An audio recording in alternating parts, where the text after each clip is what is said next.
let's quickly solve this another problem. In this problem, first we'll go through what is the problem statement. Next we'll go through how we can solve it, and last will be how we'll be coding it. Okay, so let's start.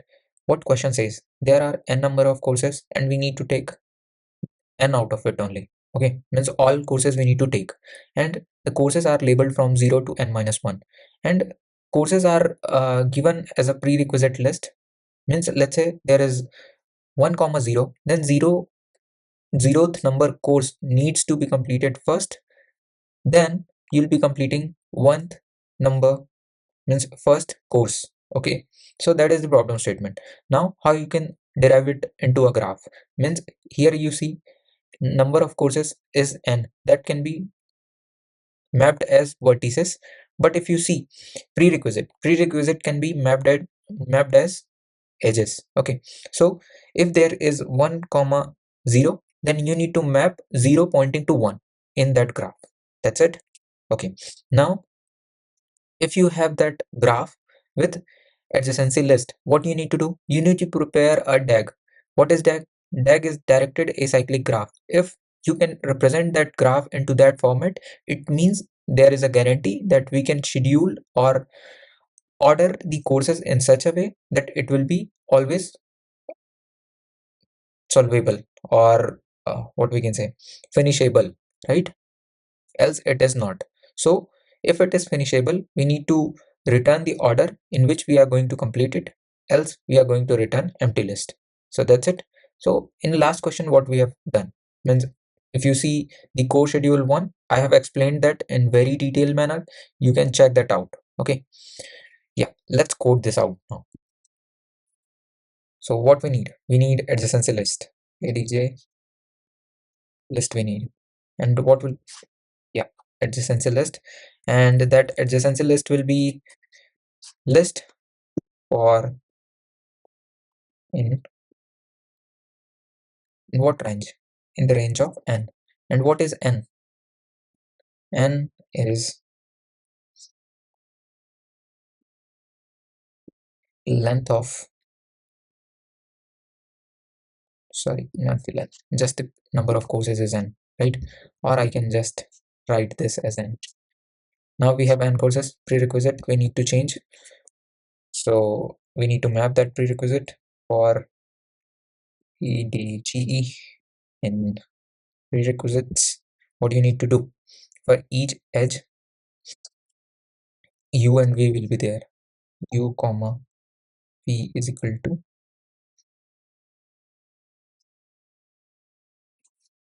h 0.f1, right? You have vertex u, vertex v. Now what you need to do, you need to map that in a such a way that if uv is there, then v is pointing to u. It means in the adjacency list of v, can we append u, means v is pointing to u, right? What next? Now in degree of, in degree of, in degree of u plus equal to 1, right? In degree will be initially 0 for all the n nodes, right? So now we have in degree. Now what we need to do, we need to explore for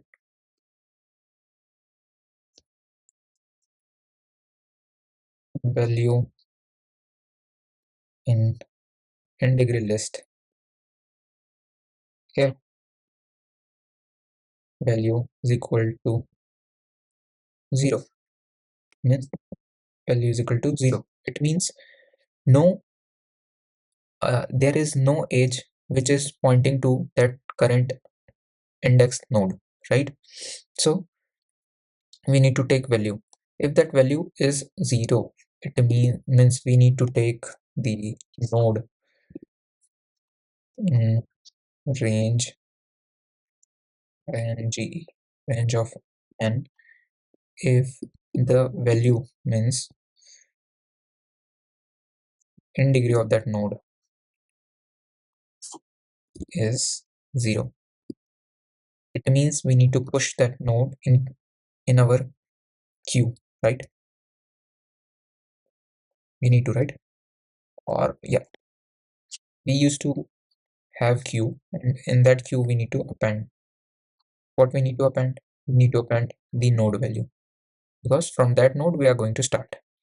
Now we need queue. Queue will be, let's say, list for now. Okay, why I'm not taking any queue or dq, I'll let you know later. So now we have all the nodes from where it will be starting, right? Now what we need to do, we need to do means, let's say pointer is equal to 0, start from 0, and while pointer is less than len of q. Okay, until that pointer is less than length of q, we are going to run it. Okay, so if we have pointer, then what we need to do, we need to get that node, right? So node is equal to q. From q we are going to take, what we are going to take, the node at that point, right?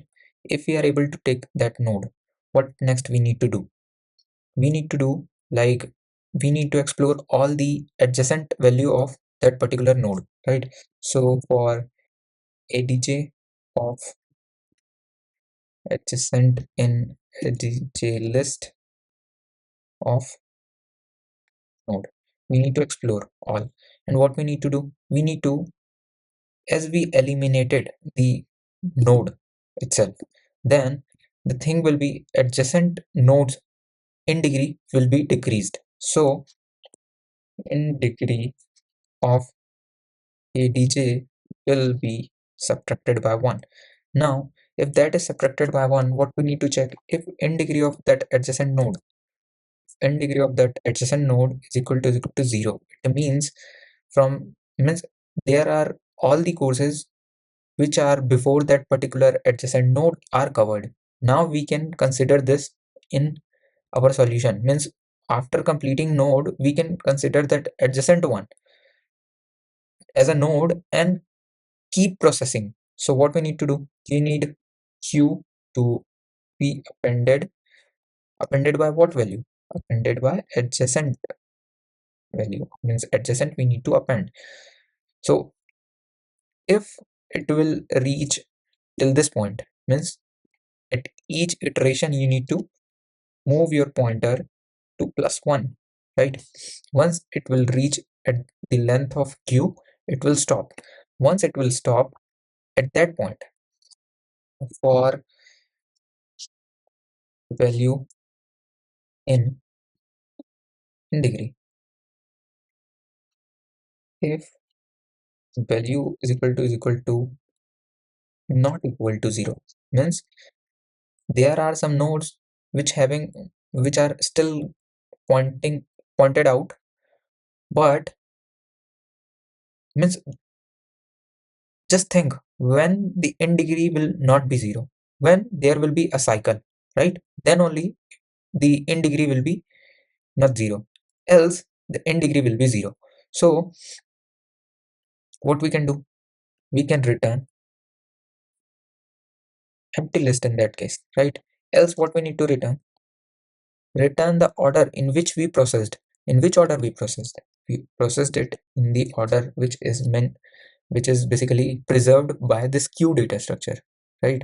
Means right now we are using name as a queue, but we are storing value in a list, right? So it will preserve that value, it will not remove that value from that data structure. At the end we need to return this only. So let's re-verify what we have done. What we have done is we created adjacency list, and that list of n courses, means which courses need to be completed after which course, is taken care of this adjacency list. Now we have n degree, means let's say course 1 you want to complete, is there any dependency, means 1 needs to be before 1 do we need to complete 0? that dependency will be taken care of by in degree. Now, by exploring prerequisite, we are getting two values. One is the u and v. Now, if you see how we are going to represent it, v pointing to u, right? Means we appended at uh, at the list number v, we append u, and the in degree of u will be increased because v is pointing to u, not u is pointing to v, right? Now we took q data structure, we ran it for all the numbers and check whether that uh, node is having n degree is equal to 0. If it is 0, then that can be starting node of our DAG. So that's why we placed all those number in queue. Now we start one pointer from 0, means start processing values one by one, and at the end you'll able to process all the nodes. If that is possible, then the in degree will be, means the in degree list will have all 0 values, right? So if all 0 values, then in the order we processed will be stored in queue. If not, then we just have to return the empty list. Let's try to run it and see if there is any problem or not. User is not authenticated. Okay.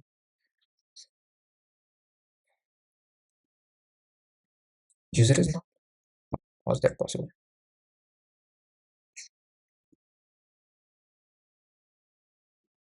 Login.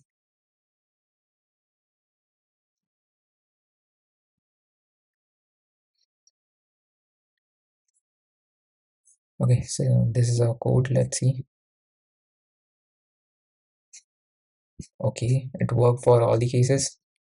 Submit it. All good. That's it. This is what we wanted, right? So any problem is just the steps which you are calculating in your mind. Means let's say you want to write any algorithm, then that algorithm is purely intention, nothing else, right? If you can think of it, you can code it. Means coding is hard because people think what this stuffs are, right? But uh, if you can turn it into some meaning, right? Means why you are doing this at all. If you know that, then it is very easy, and easily you can crack whatever code you are writing, right? So you know the gist, you know all the stuff. Now you can calculate what will be the complexity of it. I have explained complexity in a deep way in my previous video, so you can check out that as well. Okay, so that's it for this. Let's see or see you tomorrow in next video. Thank you.